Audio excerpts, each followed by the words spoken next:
It's a diet trend you may have heard a lot about, intermittent fasting.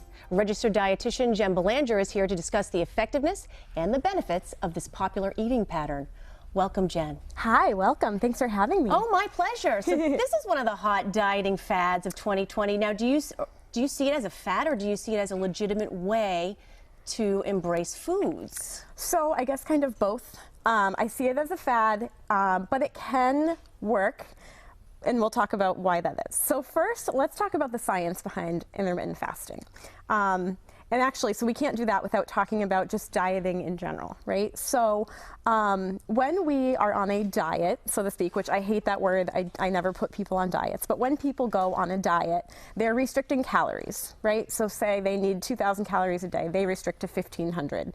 So when we chronically diet like that, what happens is the resting metabolic rate, which is the amount of calories that you burn at rest, decreases. So a lot of times people who go on a diet will lose weight, you know, the first week, couple weeks, first month, and then they sort of hit a plateau. And that's because their body has adjusted to that lower calorie intake over time. And so they have a lot harder time continuing with their weight loss. So intermittent fasting kind of negates that principle. So when you fast on certain days and eat normally on other days, your body is not going to hit that lower RMR because you're not chronically restricting the calories. It's almost like you're confusing your body a little bit. Exactly. It's like when you know, fitness professionals will tell you to switch up your workouts, right? Yes. Because you need to trick your other muscle groups into working harder. They say it's good to shock your body like that. You know, get it a little uncomfortable because it helps you you burn or whatever. What does it look like if somebody was to dive into intermittent fasting? How would they create a plan? And how long do they fast for? Because fasting is kind of a scary word. It is, yeah. And fasting has been around, you know, for centuries and centuries, dating back to, you know, different religious practices and things forever.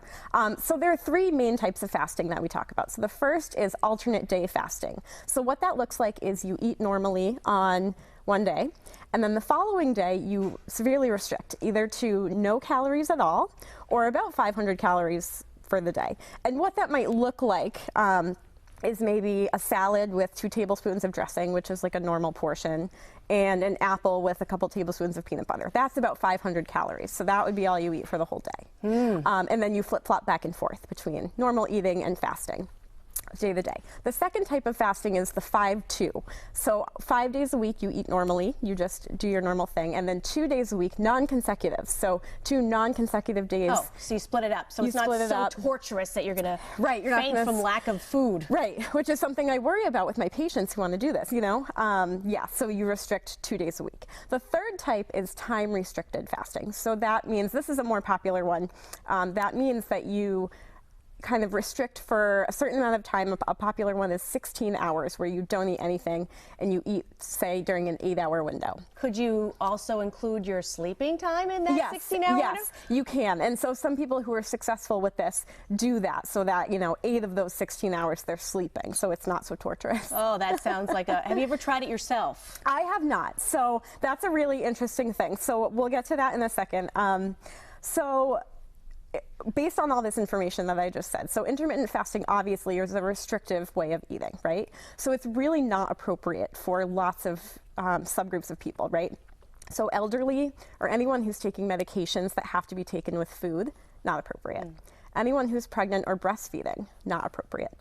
Anyone who has a history of an eating disorder or disordered eating type patterns, really not appropriate.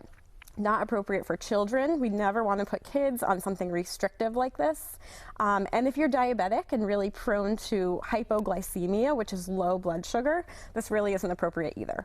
So this is really designed for people who are, you know, adults who are otherwise healthy. All right. Well, thank you so much, Jen. This was really informative. Yeah, you're welcome.